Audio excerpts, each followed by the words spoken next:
तो next concentration term है volume by volume. Volume by volume, percentage volume by volume कैसे निकालेंगे हम लोग? परसेंटेज वॉल्यूम बाय वॉल्यूम मतलब वॉल्यूम ऑफ सोल्यूट ऊपर रखेंगे हम सोल्यूट का वॉल्यूम। सिमिलरली जैसे हमने परसेंट वेट बाय वेट लिया था, यहाँ पे लेंगे परसेंट वॉल्यूम बाय वॉल्यूम। ऊपर लेंगे सोल्यूट का वॉल्यूम, नीचे लेंगे सॉल्यूशन का volume. Volume of solute upon volume of solution multiply by 100।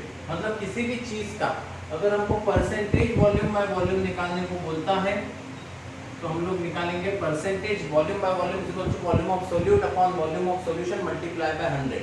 अगर आपको बोले कि मेरे पास 10% वॉल्यूम बाय वॉल्यूम सॉल्यूशन है H2SO4 का, इसका मतलब क्या हुआ? 10% वॉल्यूम बाय वॉल्यूम सॉल्यूशन मतलब इसके पास 10 ml H2SO4 है, 10 ml H2SO4 in 100 ml solvent.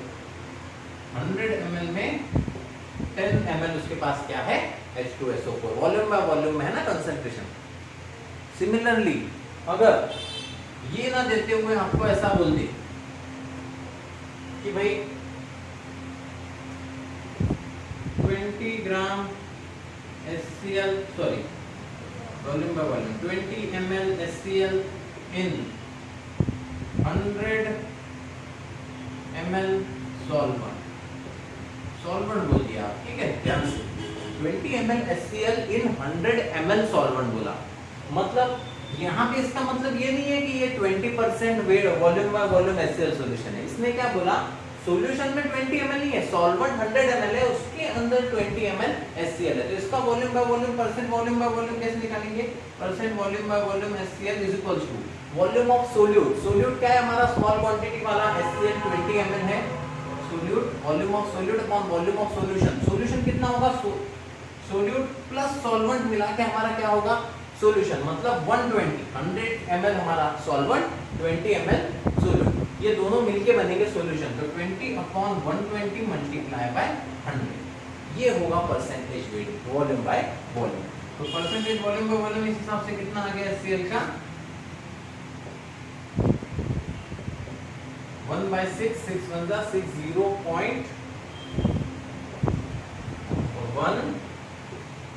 6, 0.16 into 100 that is equals to 16% volume by volume solution है।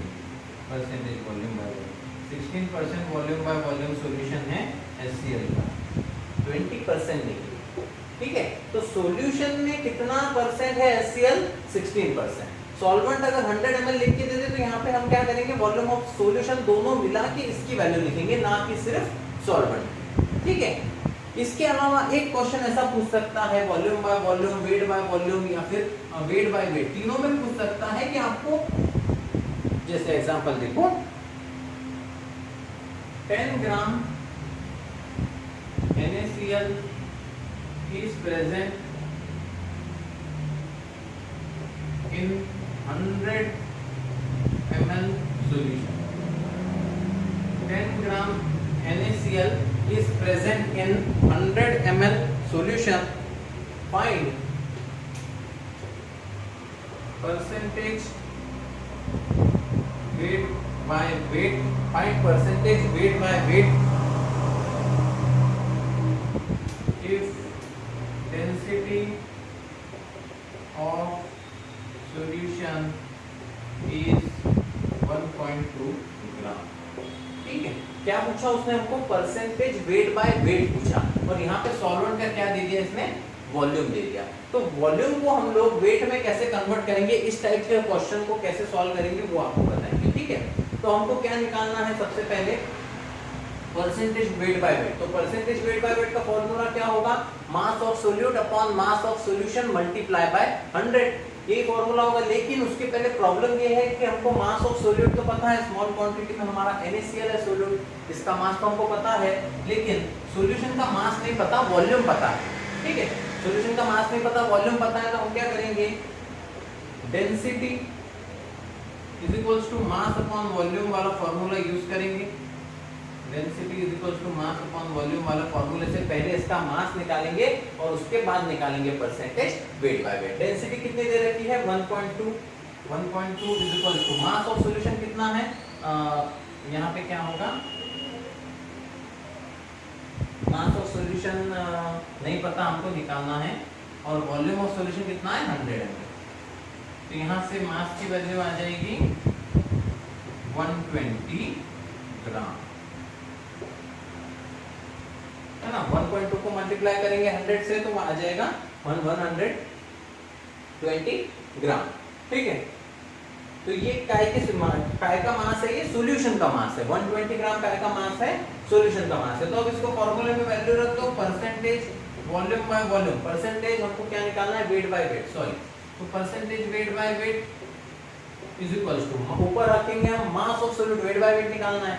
तो मास ऑफ सॉल्यूट कितना है 10 ग्राम अपॉन, नीचे क्या रखेंगे, मास of solution. Mass of solution हम यहाँ से निकाल चुके हैं 120 multiply by 100।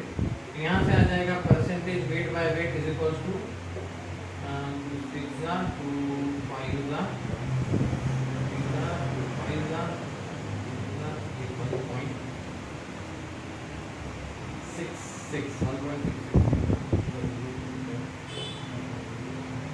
8.30 percentage weight by weight आएगा इसका आंसर।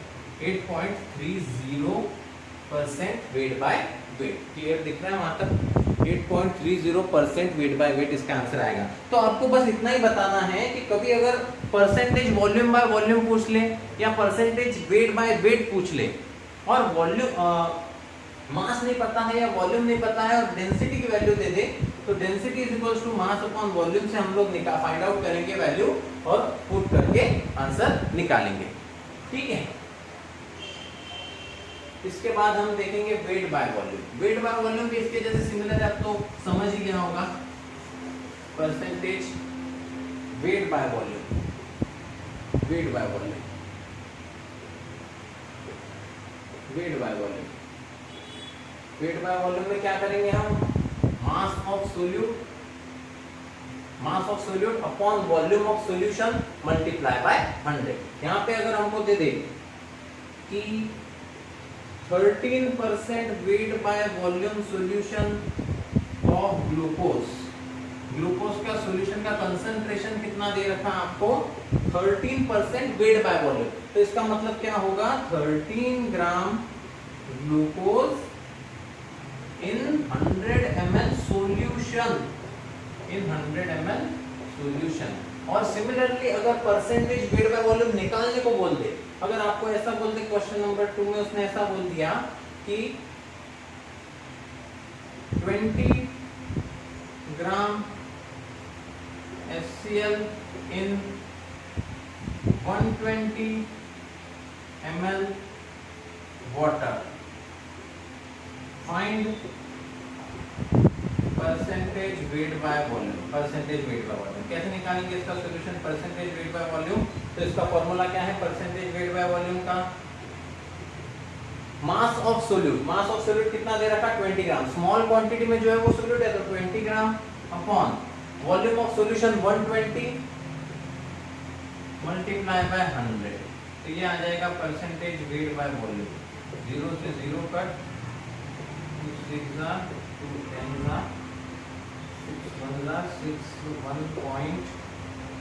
1.66, तो ये आ जाएगा 16.6 percentage weight by volume.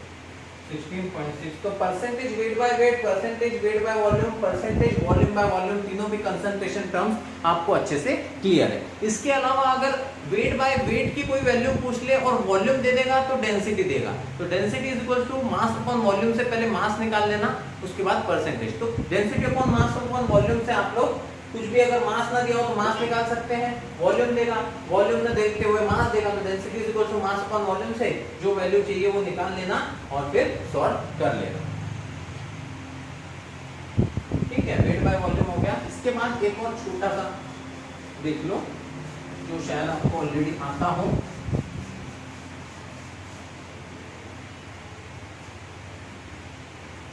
Number of moles निकालना। एक और नंबर ऑफ मोल्स कैसे निकालना, नंबर ऑफ मोल्स निकालने का फॉर्मूला शायद आपको पहले से पता हो, given mass upon molar mass, given mass upon molar mass. Number of mole हम लोग ऐसे निकालते हैं, given mass upon molar mass. जैसे अगर हमको बोल देगा 1.8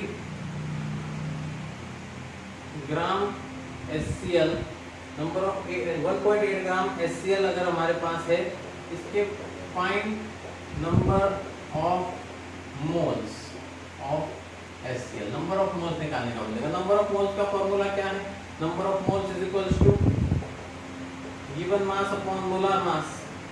गिवन मास कितना दे रखा हमको 1.8 ग्राम अपॉन मोलार मास कितना होता है HCl का, हाइड्रोजन का 1, क्लोरीन का 35.5, क्लोरीन का 35.5, तो ये हो जाएगा 36.5। तो 1.8 अपॉन 36.5, 1.8 अपॉन 36.5, तो ये लगभग 1 जार, ये 0.1 जार, ये 2 जार, 2 पॉइंट, तो लगभग इतने पकड़ लो, तो ये आ जाएगा कितने नंबर ऑफ मोल्स आ जाएंगे 0.05 मोल्स।